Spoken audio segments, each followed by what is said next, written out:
ನಮಸ್ತೆ. ನಮ್ಮ ಕುಟುಂಬ ವ್ಲಾಗ್ಸ್‌ಗೆ ತಮ್ಮೆಲ್ಲರಿಗೂ ಸ್ವಾಗತ. ಇದು ಆಗಸ್ಟ್ 6 ಥರ್ಸ್‌ಡೇ ಮಾರ್ನಿಂಗ್. ಅಂದರೆ ಹಾಸ್ಪಿಟಲ್ಗೆ ಹೋಗಿ ಕರೆಕ್ಟಾಗಿ 1 ವಾರ. ಸೊ ಇವತ್ತು ಚೆಕಪ್ ಇತ್ತು 1 ವೀಕ್ದು. ಸೊ ಹೋಗಿದ್ವಿ. ನಾನು ಮತ್ತು ಹಸ್ಬೆಂಡ್ ಇಬ್ಬರೇ ಹೋದ್ವಿ. ಬಿಕಾಸ್ ಅಣ್ಣಂಗೆ ಇವತ್ತು ಕೆಲಸ ಇತ್ತು, ಬರೋಕ್ಕಾಗಲ್ಲ ಅಂತ ಹೇಳಿ. ಅದು ಬೇರೆ ಸಿಟಿ ಅಲ್ವಾ, ಸಿಟೀಲಿ ಕಾರ್ ಓಡಿಸೋದಂತೂ ತುಂಬಾ ಕಷ್ಟ. ಟ್ರಾಫಿಕಲ್ಲಿ ಯಪ್ಪಾ ಅನಿಸುತ್ತೆ. ಅದಕ್ಕೆ ನಾವೇನು ಮಾಡ್ಕೊಂಡ್ವಿ, ಕ್ಯಾಬನ್ನು ಬುಕ್ ಮಾಡಿ ಆರಾಮ್ಸೆ ಕ್ಯಾಬಲ್ಲೇ ಹೊರಟ್ವಿ. ಆ್ಯಂಡ್ ಹೋಗ್ಬೇಕಾದ್ರೆ ಇವತ್ತು ದ ಫೇಮಸ್ ಬ್ರಿಡ್ಜ್ ಅಂತ ತೋರಿಸ್ತೀನಿ.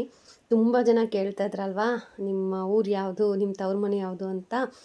ಸೊ ನಮ್ಮದು ಆ ಕಡೆನೇ, ಅದೇ ಅಂದರೆ ಕೆ ಆರ್ ಪುರಂ ಸೈಡೇ ಬರೋದು ನಮ್ಮೂರು. ಸೊ ಕರೆಕ್ಟಾಗಿ ಅಡ್ರೆಸ್ ಹೇಳೋಕ್ಕೆ ಬರೋದಿಲ್ಲ. ಸೊ ಹಾಗಾಗಿ ಆ್ಯಂಡ್ 1 ವಾರ ನಾನು ಒಂದು ವೀಡಿಯೋನೂ ನಾನು ಶೂಟ್ ಮಾಡಲಿಲ್ಲ, ವ್ಲಾಗು. ಬಿಕಾಸ್ ನಿಮ್ಮೆಲ್ರಿಗೂ ಗೊತ್ತಲ್ಲ, ಅಮ್ಮನ ಮನೆಗೆ ಹೋಗಿದ್ದೀನಿ ಸ್ವಲ್ಪ ರೆಸ್ಟ್ ಮಾಡೋಕ್ಕೆ. ಬಟ್ ಅಲ್ಲಿ ನಾನು ನಮ್ಮ ಯಜಮಾನ್ರು ಹೇಗೆ ನನ್ನನ್ನು ನೋಡಿಕೊಂಡ್ರೋ ಅದಕ್ಕಿಂತ ಜಾಸ್ತಿನೇ ನಮ್ಮ ತವ್ರ ಮನೇಲಿ ನಮ್ಮಮ್ಮ, ನಮ್ಮಪ್ಪ, ನಮ್ಮ ಅತ್ತಿಗೆ, ನಮ್ಮಣ್ಣ, ಈವನ್ ನಮ್ಮ ಅಣ್ಣನ ಮಕ್ಕಳು ಸಹ. ಸೊ ನಾನು ವಾಕ್ ಮಾಡಬೇಕಾದ್ರೆ ನನ್ನ ಕೈ ಹಿಡ್ಕೊಂಡು ವಾಕ್ ಮಾಡಿಸೋದು ನನ್ನ ಸೊಸೆ. ಇನ್ನು ನನ್ನ ಅಳಿಯ ಅತ್ತೆ ಊಟ ಮಾಡ್ದ, ಟ್ಯಾಬ್ಲೆಟ್ಸ್ ಹಾಕ್ಲಾ ಅಂತ. ಅವ್ನು ಟ್ಯಾಬ್ಲೆಟ್ಸ್ ಹಾಕ್ತಾನೆ ಯೂಶ್ವಲಿ. ಟ್ಯಾಬ್ಲೆಟ್ಸ್ ಕೊಡ್ಲಾ, ಟ್ಯಾಬ್ಲೆಟ್ಸ್ ಹಾಕ್ಲಾ ನಾನೇ ಅಂತ. ಸೊ ಆ ಒಂದು ಪ್ರೀತಿಯಲ್ಲೇ ನಾನು ಇಷ್ಟು ಬೇಗ ಚೇತರಿಸ್ಕೊಂಡಿದ್ದೀನಿ ಅಂತ ಹೇಳಿದ್ರೆ ತಪ್ಪಾಗೋದಿಲ್ಲ. ಇನ್ನು ನಮ್ಮ ಅತ್ತಿಗೆ ಟೈಮ್ ಟು ಟೈಮ್ ಊಟ, ಕಾಫಿ ಟೀ ಎಲ್ಲ ಏನು ಕುಡಿಯೋ ಹಾಗಿಲ್ಲ. ಫ್ರೂಟ್ಸು, ಊಟ, ಟೈಮ್ಗೆ ಬಿಸಿನೀರು ಕೊಡಬೇಕಾಗತ್ತೆ. ಸೊ ಬಿಸಿನೀರು ಇವೆಲ್ಲ ಮಾಡ್ತಾಯಿದ್ರು. ಇನ್ನು ನಮ್ಮಮ್ಮ ನನ್ನ ಜೊತೆಗಿದ್ದು ಡ್ರೆಸ್ಸಿಂಗ್ ಆಗಿರಲಿ, ನನಗೆ ಬಾತಿಂಗ್ ಮಾಡಿಸೋದಾಗಿರಲಿ, ಇವೆಲ್ಲನೂ. ಸೊ ಒಬ್ಬೊಬ್ಬರಿಗೆ ಒಂದೊಂದು ಥರ ಥ್ಯಾಂಕ್ಸು ನಾನು ಈ ವಿಡಿಯೋ ಮುಖಾಂತರ ಹೇಳೋಕ್ಕೆ ಇಷ್ಟಪಡ್ತೀನಿ ಅಷ್ಟೇನೆ. ಎಲ್ಲ ಹೆಣ್ಮಕ್ಳಿಗೂ ತವರು ಮತ್ತು ಗಂಡನ ಮನೆ ಎರಡೂ ತುಂಬಾ ಮುಖ್ಯ. ತವರ ಇಲ್ಲ ಹಸ್ಬೆಂಡ ಅಂತ ಕೇಳಿದ್ರೆ ಎರಡನ್ನೂ ಚೂಸ್ ಮಾಡ್ತಾಳೆ ಹೆಣ್ಣು. ಸೊ ಕಂಪ್ಯಾರಿಸನ್ನೇ ಇಟ್ಸ್ ರಾಂಗ್. ಸೊ ತವರಿಗೆ ಸಾಟಿ ಯಾವುದೂ ಇಲ್ಲ, ಗಂಡನ ಮನೆಗೆ ಸಾಟಿ ಯಾವುದೂ ಇಲ್ಲ. ಸೊ ನನ್ನ ಅಭಿಪ್ರಾಯ. ನಿಮ್ಗೇನು ಅನ್ಸುತ್ತೆ ಕಮೆಂಟ್ ಮಾಡಿ. ಸೊ ಒಬ್ಬೊಬ್ರಿಗೆ ಒಂದೊಂದು ಥರ. ಆಮೇಲೆ ಇದಕ್ಕೆ ಬೇರೆ ಏನಾದರೂ ಕಮೆಂಟ್ ಮಾಡೋರಿಗೆ ನಾನೇನು ಹೇಳೋಕ್ಕಾಗೋದಿಲ್ಲ. ಸೊ ನಾನು ಆಗಲೇ ಹೇಳಿದ್ನಲ್ಲ, ದ ಫೇಮಸ್ ಬ್ರಿಡ್ಜ್ ಅಂತ ತೋರಿಸ್ತೀನಿ ಅಂತ ಹೇಳಿ. ಆಲ್ಮೋಸ್ಟ್ ಕೆ ಆರ್ ಪುರಮಲ್ಲಿ ಇರೋರಿಗೆ ಗೊತ್ತಿರುತ್ತೆ. ಸೊ ಕೆ ಆರ್ ಪುರಂ ಅಂದ್ರೇ ನಮಗೆ ಈ ಬ್ರಿಡ್ಜು. ಸೊ ಟ್ರಾಫಿಕ್ಕು ನಾ ಹೇಳಿದ್ನಲ್ವ ಗೈಸ್, ಲಿಟ್ರಲಿ ನಮಗೆ ಈ ಮೇಡಳ್ಳಿ, ಆಮೇಲೆ ಇನ್ನೊಂದು ಸ್ವಲ್ಪ ಹಿಂದೆಗಡೆ ಅಲ್ಲಿಗೇ ಟ್ರಾಫಿಕ್, ಟಿ ಸಿ ಪಾಳ್ಯ ಅಲ್ಲೇ ಟ್ರಾಫಿಕ್ ಸ್ಟಾರ್ಟ್ ಆಗೋಯಿತು. ಸೊ ನನಗೆ ಹೇಗಪ್ಪ ಅಂತ. ಆ್ಯಕ್ಚುಲಿ ನೀವು ನಂಬಲ್ಲ, ಅಮ್ಮನ ಮನೆಯಿಂದ ಹಾಸ್ಪಿಟಲ್ಗೆ 1 ಅವರು 15 ಮಿನಿಟ್ಸ್ ಏನೋ ಜರ್ನಿ. ಬಟ್ ಅದೇ ನಾನು ಇಲ್ಲಿಂದ ಹಸ್ಬೆಂಡ್ ಮನೆಯಿಂದ ಹೋಗ್ತೀನಿ ಅಂದರೆ ನನಗೆ 2 ಅವರ್ಸ್, 2.5 ಅವರ್ಸ್ ಇಲ್ಲ 3 ಅವರ್ಸ್ ಬೇಕಾಗುತ್ತೆ. ಬಿಕಾಸ್ ಆಫ್ ಈ ಗುಂಜೂರು ವರ್ತೂರು ಟ್ರಾಫಿಕ್ಕಿಂದ.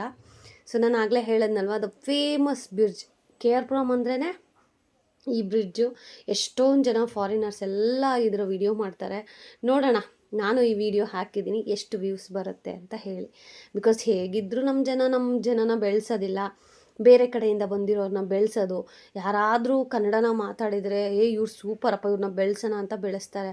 ಅದೇ ಕರ್ನಾಟಕದಲ್ಲಿ ಹುಟ್ಟಿ ಕನ್ನಡನೇ ಹುಟ್ಟಿದಾಗಿಂದ ಕನ್ನಡನೇ ಮಾತಾಡಿಕೊಂಡು ಅವ್ರದ್ದು ತೆಲುಗು ಭಾಷೆ ಇದ್ರೂ ಇಲ್ಲಪ್ಪ ಕನ್ನಡದಲ್ಲೇ ಅವರು ಓದಿರೋದು ಕನ್ನಡ ಸ್ಕೂಲು, ಬೆಳೆದಿರೋದು ಕರ್ನಾಟಕದಲ್ಲಿ, ಇವೆಲ್ಲ ಇದ್ದು ನಾನು ಹೇಗೆ ಅಲ್ವಾ. ಸೊ ನಮ್ಮಂಥವ್ರಿಗೆಲ್ಲ ಸಪೋರ್ಟ್ ಮಾಡಲ್ಲ ಇವರು. ಬೇರೆ ಕಡೆಯಿಂದ ಬಂದು ಮಾತಾಡಿಬಿಟ್ರೆ ಅದು ಅವ್ರಿಗೆ ಹೆಮ್ಮೆ. ಈ ವಿಚಾರದ ಬಗ್ಗೆ ನಿಮ್ಗೇನು ಅನಿಸುತ್ತೆ ಕಮೆಂಟ್ ಮಾಡಿ. ಸೊ ನಾನು ಚಿಕ್ಕವಳಾಗಿಂದ ಈ ಬ್ರಿಡ್ಜ್ ಅಂದರೆ ನಂಗೆ ಇಷ್ಟ. ಈ ರೋಡ್ ಕಡೆ ಹೋದಾಗೆಲ್ಲ ನಾನು ಈ ಬ್ರಿಡ್ಜ್ನೇ ನೋಡ್ತಾ ಇರ್ತೀನಿ. ಅದೊಂಥರ ಪ್ರೌಡ್ ಫೀಲಿಂಗ್ ಅಲ್ವಾ ನಮಗೆ, ಕೆ ಆರ್ ಪುರಂ ಅವ್ರಿಗೆ. ಸೊ ಯಾರೆಲ್ಲ ಕೆ ಆರ್ ಪುರಮಿಂದ ಈ ವಿಡಿಯೋನ ನೋಡ್ತಾ ಇದ್ದೀರೋ, ಸೊ ಬೇಗ ಒಂದು ಕಮೆಂಟ್ ಹಾಕಿ, ಓಕೆನಾ. ಆಮೇಲೆ ಕೆ ಆರ್ ಪುರಮಲ್ಲೂ ಮೆಟ್ರೋನೂ ಸ್ಟಾರ್ಟ್ ಆಗಿಬಿಟ್ಟಿದೆ. ಸೊ ತುಂಬಾ ಖುಷಿಯಾಗುತ್ತೆ. ಮೆಟ್ರೋದಲ್ಲಿ ಎಷ್ಟು ಈಸಿ ಆಯಿತು ಕೆಲಸಗಳು. ಈ ಬಸ್ಸಲ್ಲಿ ಹೋಗೋದಕ್ಕಿಂತ ಮೆಟ್ರೋದಲ್ಲಿ ಅರ್ಧಕ್ಕರ್ಧ ಟೈಮ್ ಸೇವ್ ಆಗುತ್ತೆ ನಮಗೆ. ನಾನು ಲಾಸ್ಟ್ ಎಮರ್ಜೆನ್ಸಿ ಅಂತ ಹೇಳಿ ಹೋಗಿದ್ನಲ್ಲ, ಆವಾಗಲೇ ಗೊತ್ತಾಗಿದ್ದು ನನಗೆ ಅದರ ವ್ಯಾಲ್ಯೂ ಏನು ಅಂತ ಹೇಳಿ. ತುಂಬ ಜನ ಏನಾಯಿತು ಕೇಳ್ತಾ ಇದ್ದೀರಾ. ದಯವಿಟ್ಟು ಕೇಳಬೇಡಿ. ಸೊ ನಾನು ಅದರಿಂದ ಹೊರಗಡೆ ಬರಬೇಕು ಅಂತ ಸ್ಟ್ರಾಂಗಾಗಿ ಅಂದ್ಕೊಂಡಿದ್ದೀನಿ. ನೀವು ಪದೇ ಕೇಳ್ತಾ ಇದ್ದಾಗ ಅಗೇನ್ ಮೇ ಬಿ ನಾನು ಡಿಪ್ರೆಷನ್ ಆಗಬಹುದು. ಸೊ ದಯವಿಟ್ಟು ಆ್ಯಸ್ ಎ ಕಂಟೆಂಟ್ ಕ್ರಿಯೇಟರ್ ನನ್ನ ಲೈಫಲ್ಲಿ ಏನು ನಡೀತಾ ಇದೆ ನಾನು ಶೇರ್ ಮಾಡ್ತಾ ಇದ್ದೀನಿ. ಬಟ್ ಆಗೋದೆಲ್ಲನೂ ನಮಗೆ ಕೆಟ್ಟದ್ದೇ ಆಯಿತು ಅಂತ ಅಂದ್ಕೊಳ್ಳೋದಕ್ಕಿಂತ ನಮಗೆ ಇದ್ದಿದ್ದಂತಹ ಕೆಟ್ಟ ನೆಗೆಟಿವಿಟಿ ಎಲ್ಲ ಹೋಗ್ತಾ ಇದೆ, ನಮ್ಮ ಕರ್ಮ ಕಳೀತಾ ಇದೆ ಅಂತ ಅಂದ್ಕೊಂಡು ಮುಂದಕ್ಕೆ ಹೋಗಬೇಕು.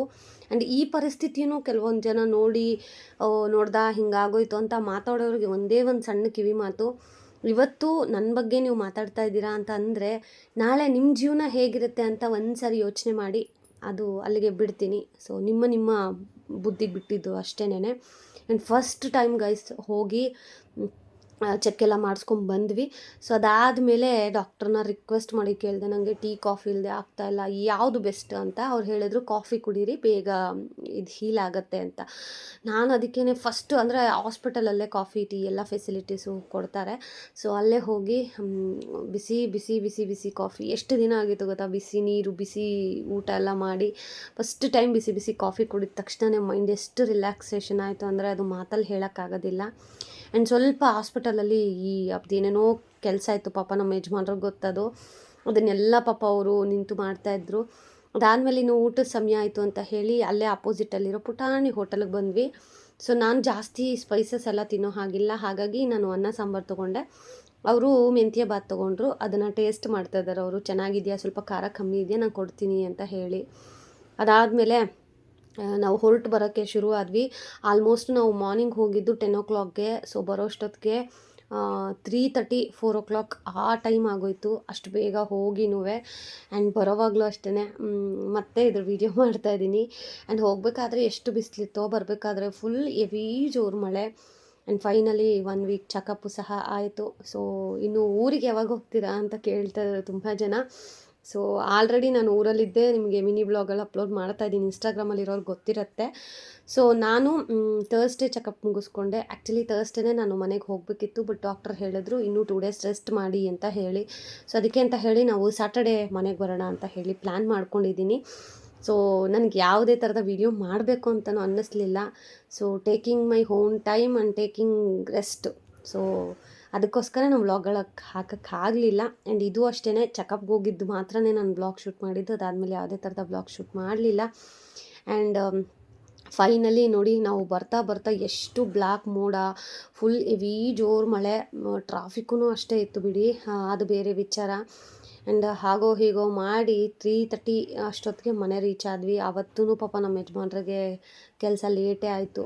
ಆಮೇಲೆ ಅವರು ನನ್ನನ್ನು ಮನೆಗೆ ಅಲ್ಲಿ ಡ್ರಾಪ್ ಮಾಡಿ ಮತ್ತು ಅವ್ರ ಗಾಡಿ ತೊಗೊಂಡು ಅವರು ಆಫೀಸ್ಗೆ ಹೋಗೋಷ್ಟೊತ್ತಿಗೆ ಪಾಪ ಎರಡನ್ನ ಬ್ಯಾಲೆನ್ಸ್ ಮಾಡೋದಿದೆಯಲ್ಲ, ಇಟ್ಸ್ ಟೂ ಡಿಫಿಕಲ್ಟ್. ಅದು ಗಂಡು ಮಕ್ಕಳಿಂದ ಮಾತ್ರನೇ ಸಾಧ್ಯ. ಯಾರೆಲ್ಲ ಗಂಡು ಮಕ್ಕಳನ್ನ ಅಂತ ಇರ್ತಾರಲ್ಲ ಕೆಲವೊಬ್ಬರು ಹೆಣ್ಮಕ್ಳು, ದಯವಿಟ್ಟು ಅವ್ರಿಗೆ ರೆಸ್ಪೆಕ್ಟ್ ಕೊಡಿ. ಬಿಕಾಸ್ ಅವರು ಮನೇಲೂ ನಿಮ್ಮ ಜೊತೆಗೆ ಹೆಲ್ಪ್ ಮಾಡಿಕೊಂಡು ಆಚೆನೂ ದುಡ್ಕೊಂಡು they are made A life, ನಮ್ಮ ಲೈಫನ್ನು ಈಸಿ ಮಾಡ್ತಾ ಇದ್ದಾರೆ. ಸೊ ಗ್ರ್ಯಾಟಿಟ್ಯೂಡ್ ಆಗಿರಿ ನಿಮ್ಮ ಹಸ್ಬೆಂಡ್ಸ್ಗೆ ಅಂತ ಹೇಳೋಕ್ಕೆ ಇಷ್ಟಪಡ್ತೀನಿ. ಆ್ಯಂಡ್ ಇದಾಗಿತ್ತು ಒಂದು ಸ್ಮಾಲ್ ವ್ಲಾಗ್. ಹೋಪ್ ಇವತ್ತಿನ ವೀಡಿಯೋ ಇಷ್ಟ ಆಗಿದೆ ಅಂತ ಹೇಳಿ ಭಾವಿಸ್ತಾ ಮತ್ತೊಂದು ಇಂಟ್ರೆಸ್ಟಿಂಗ್ ವಿಡಿಯೋ ಜೊತೆ ಸಿಗ್ತೀನಿ. ಅಲ್ಲಿವರೆಗೂ ಮಿಸ್ ಮಾಡ್ತಾಯಿರಿ. ಇದೇ ಥರ ನಿಮ್ಮ ಪ್ರೀತಿ ಬ್ಲೆಸ್ಸಿಂಗ್ಸ್ ಸದಾ ಇರಲಿ. ಎಷ್ಟು ಜನ ಕಮೆಂಟ್ ಮಾಡಿದ್ರ ಗೆಟ್ ವೆಲ್ ಸೂನ್ ಹುಷಾರಕ್ಕ ಅಂತ ಹೇಳಿ. ನಿಮ್ಮ ಈ ಪ್ರೀತಿಗೆ ನಾನು ಏನೂ ಹೇಳೋಕ್ಕಾಗೋದಿಲ್ಲ, ಒಂದು ಥ್ಯಾಂಕ್ಸ್ ಹೇಳ್ಬೋದು ಅಷ್ಟೇ. ಸೊ ಮನಸ್ಪೂರ್ವಕವಾಗಿ ಥ್ಯಾಂಕ್ ಯು ಸೋ ಮಚ್.